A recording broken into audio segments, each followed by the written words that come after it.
Alright guys, let's talk about something that's pretty interesting and something that I find pretty fun, and that is knives. And not just knives, but EDC knives that have been running through my rotation. Now, I have been doing a lot of gun content, or maybe just not a lot of content in general, which is not entirely unintentional, but there is some good stuff coming. However, I thought it'd be fun to throw out some more knife content, as I have added back some cool knives into the collection, just stuff to try out, to play with, and you know, a knife guy is a knife guy. So let's go over some of the cool knives that I've been running through my rotation, and honestly what knives I throw in my pocket on a weekly basis. Just different knives that end up in the rotation.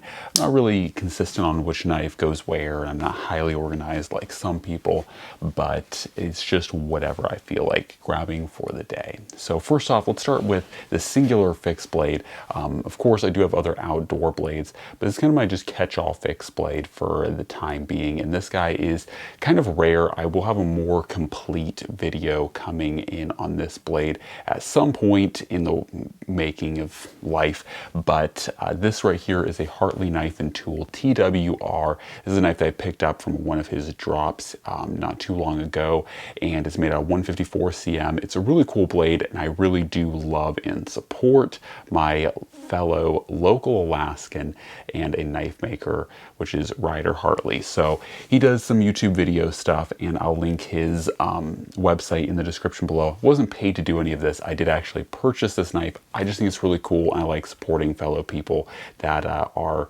friends and just knife enthusiasts. He's a longtime knife enthusiast, so pretty cool, pretty stoked about this one. But being a kind of small knife maker, his drops for knives is reasonably infrequent, so I'm not going to quite make a video on the TWR just yet, but I thought I'd throw it out there. And like I said, if you are interested, give him a follow, give him a shout, and see when his next drops are and how you can get your hands on a blade yourself if you like them. So overall, pretty cool blade, and like I said, wasn't paid, but it is a nice blade, and that's the only fixie that I'm running for EDC. It's pretty compact, pretty small, and super resilient, super tough. Of course, with that kind of pry bar style blade, it is pretty cool. So anyways, now let's move over to the folders. So we'll just go with the biggest one first, the one I've already shown off, and that is a Spyderco Military 2. Now this is one that when it initially came out, I was kind of curious about picking up and playing with, but I never really quite bid on it because I had, you know, a pair of 3, pair of Military 2, and when you have so many of that family, you know, it's just not as interesting. Anyways, I have gotten rid of those knives, and like I said, I keep my rotation kind of, you know, just kind of moving around, but the Military 2 is pretty cool. I got this one in CPM 15V, which is a pretty neat steel in and of itself, and I am a compression lock lover, so had to give that one a try. And it's just like a big knife, not necessarily the strongest or toughest knife, but it's just a long boy, so it is pretty cool. Now another one that I've kind of gotten rid of but gotten back is the Hinderer XM18. Now of that kind of holy grail knife world of the CRK, the Strider SNG, CRK Sebenza, and the Hinderer XM18, the Hinderer XM18 has always held a really special place in my heart. I just love the knife to death and to bits, and so I did get rid of my recurve version, which I loved a lot but just wasn't really carrying at the time, and I wanted to get a Skinner. I loved the recurve blade, but there was something always about it that I just never really loved using the recurve blade. So it looked great, but not really the best user, so I had been eyeing a Skinner for a while, or trying to get my hands on a Skinner for a while, and this one came up and was just the right price, and I had to pull the trigger on it. It's pretty cool. I don't know if the handles all blacked out with brass accents is my favorite per se, but it looks nice. This one is not on bearings. This is a original before the Triway, kind of Gen 5s, Gen 6 XM18, so this one's a little bit not as smooth, but honestly, it really, I mean, as you guys can see, it flips out really well. It's pretty smooth. It's maybe not, like I said, the smoothest thing in the world, but it's not really, I can't complain, especially for a flipper. It does good work. Now, some other knives that are also interest, the TRM Bulldog is a pretty cool blade. I'm gonna have to make a sit down talk about video on this guy at some point here in the near future. But the TRM Bulldog's cool. It is essentially a Neutron 2, but with an axis lock, making it, you know, more one-hand friendly. And so, as you guys can see here, you know, just absolutely buttery smooth. And so it's pretty cool, you know, locks up rock solid, but is super, super smooth. So I really like it. It is pretty cool. And when I'm feeling a more small, compact, lean and mean kind of knife, the TRM Bulldog is hard to go wrong with, and the Neutron for that matter. All right, another compression lock up on the block is the Gunting by Spyderco. This is an old school knife, and I try not to carry this one too much just because it is kind of more of a collectible, but it is really cool, and it has a super useful, albeit more like self-defense oriented blade on it, but it is a pretty useful little stabby blade on there. And CPM 440V, as I recently found out, is actually a really tough, really durable steel. So it's cool to see it in use.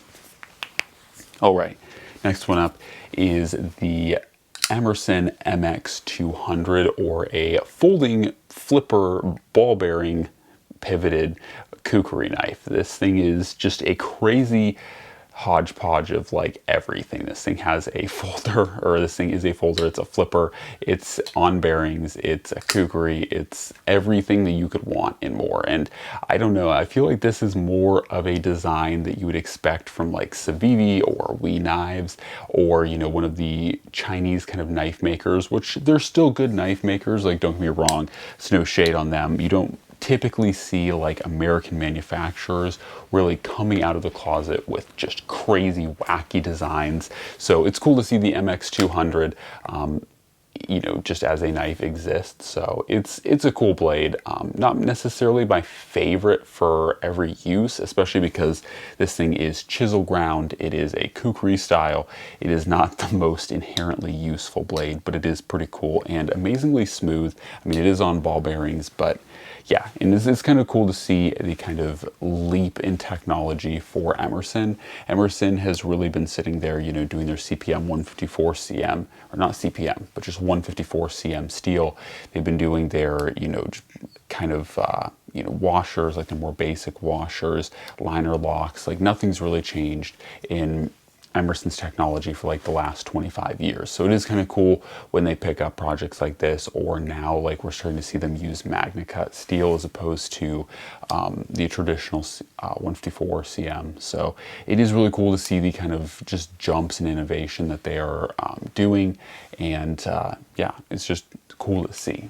So last up, as I'm sure is a surprise to no one, is the Spyderco Shaman. Now there's a bunch of compression locked Spideys in this group, but I've been really kind of wanting to play more with the compression lock for a few reasons, but it is a really cool locking system, and I kind of just wanted more of their compression lock line per se. So there's a bunch of knives that they make, like of course the Para 3, PM2, Military 2, the Shaman, and a handful of others that are fantastic compression locked knives. And so this one, of course, I guess the draw to the Shaman is that it's a little bit more tanky, a little bit more built up than say your like militaries or paramilitaries.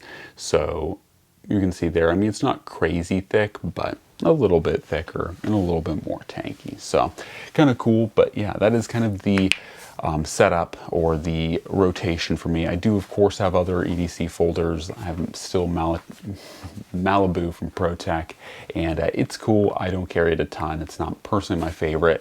And there's things like the Benchmade Mini Adamas that I still kick around a little bit. You know, the Benchmade 940, some of the classic designs from them that are hard to go wrong with. But I don't carry a ton of Benchmades at this point, but this is kind of my rotation. It's, I think, as eccentric as I might be. So it is definitely a crazy smattering of knives, but pretty cool in their own way as well. So anyways, guys, hopefully you enjoyed the video. As always, God bless, and I'm out.